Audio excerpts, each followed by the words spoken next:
Early National Signing Day 2021. Time to check in with Gary Patterson's bunch at TCU. We got Billy Wessels on the line from Horned Frog Blitz on 247 Sports. Billy, how you doing today?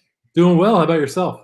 I'm doing just fine. And from what you tipped me off to before we started to record, a lot going on for TCU on the final day, just to get under the wire here.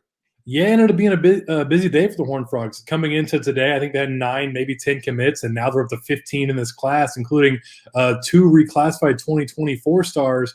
So if you look at the recruiting number now, you'll see 13 commits in the total national rank of 56.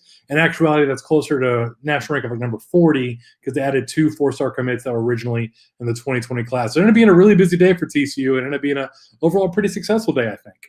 So, Billy, when you check out the class, and let's go with the most recent, what went right for TCU today? Who came in under the wire that you really like? Yeah, so today they added safety Devon Armstead from Baton Rouge. They added Quincy Brown, who was one of those 2020 guys from Destrehan, Louisiana, which is near Baton Rouge, between Baton Rouge and New Orleans. They added him today.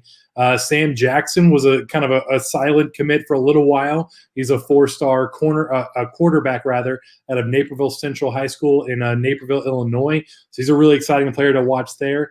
Deandre Rogers is a big body tight end, 6'3", 230. Originally signed with Cal last year, but never played for them, and is joining TCU now this year. And they added Amante Watkins, who's a 4-star running back out of the Houston area. So they added some big names and some high-profile names today as well. So when you broaden out to the entire class of 15, and again with 6 coming in today, that's by far more than I've heard of anybody else. In terms of the majority of the class, about 40% coming in this final day. But when you broaden out to the entire 15 as it stands right now, first of all, what do we expect that final number to be? I don't think it'll be much bigger come February. You might see 2 or 3 more. They're expected to the transfer portal pretty hard. I think a lot of teams are thinking that as well. But this is a team, like looking at the field this year, right? They had two seniors that really played a lot. Like you had their linebacker Garrett Wallow, he's going pro, and Trevon Merrick is technically a junior, but he's probably going to be a first-round draft pick this year. He's expected to leave early. Hasn't announced that yet, but is expected to. And then tight end Pro Wells is another guy who's a senior that's going pro, aptly named. So they don't have a whole lot of spots to fill up. In the way the team's playing toward the end of the year, there's a lot of these young guys are playing really well for TCU right now, and so these guys coming in now will have to fight given the extra year of eligibility everyone's getting.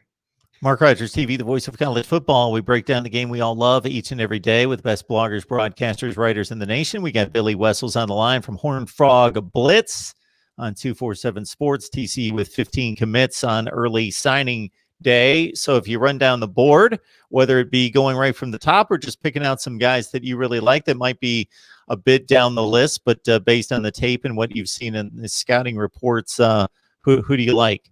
Yeah, it's interesting group of guys. I'm rolling through the bio here. The guy I think who's been linked to TCU the longest is probably Landon Watson, defensive end out of the Houston area, Hutto specifically, the Hutto Hippos. Last time TCU got a Hutto Hippo was Jeremy Curley, who played great for TCU, obviously, played the NFL for a handful of teams for about a decade. So Landon Watson is a really big athletic defensive end. I think is going to be one of the stars in this class. And I think one of the true wild cards here that I think maybe people are starting to pick up the story now. Alexander Honig is a giant quarterback out of Germany.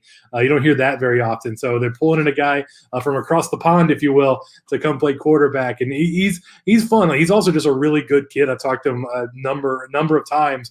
A really great kid, really cool story. But you're going from playing pickup ball in Germany basically to try and learn college football at the highest level in the Big 12. So it's going to take time. He's going to be a couple years adjustment. And then Sam Jackson is the quarterback that we brought in today. Like I said, he plays more like he's Kyler Murray. He's 5'11", small, skinny, but he's fast too. And I think it's where he plays in the most successful in TCU's offense now. Because you look at what Max Duggan's done the last year and a half, he plays a similar style, very speedy, big arm. So he's the kind of guy that I think can be a really great, maybe a backup starting now, but a guy that can eventually develop into a talented player. Those are a couple names that people don't maybe are starting to hear about right now that they should keep an eye on going forward.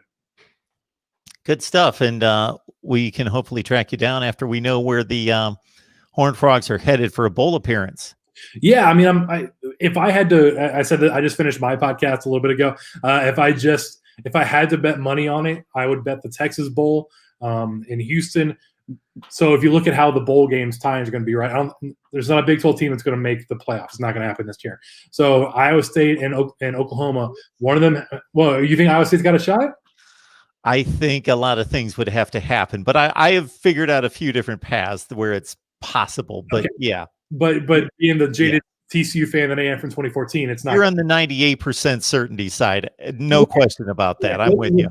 So let's say Iowa State wins the game, right? So they're probably going to with the Cotton Bowl because they have the Big 12 tie-in. The Alamo Bowl is probably going to take the loser of that game. So there's two of them. The third pick in the conference is now the Cheese. It used to be the Camping World Bowl out in Florida. They'll probably take Texas, right, because of the brand. And so that leaves the Texas Bowl. So that's going to probably the number 4 seed in the Big 12 this year, which is I think technically Oklahoma State, but TCU beat Oklahoma State. But Oklahoma State played there last year, and they usually don't go back-to-back years on bowl games. So if I had to bet money, I would bet the Texas Bowl versus like an Arkansas or something. So yeah, an SEC matchup, of course. As you mentioned, the Cowboys took on Texas A&M last year. Good stuff. All right, Billy, we appreciate you stopping by, giving us the breakdown on the Horned Frogs. Yeah, not a problem anytime, Mark.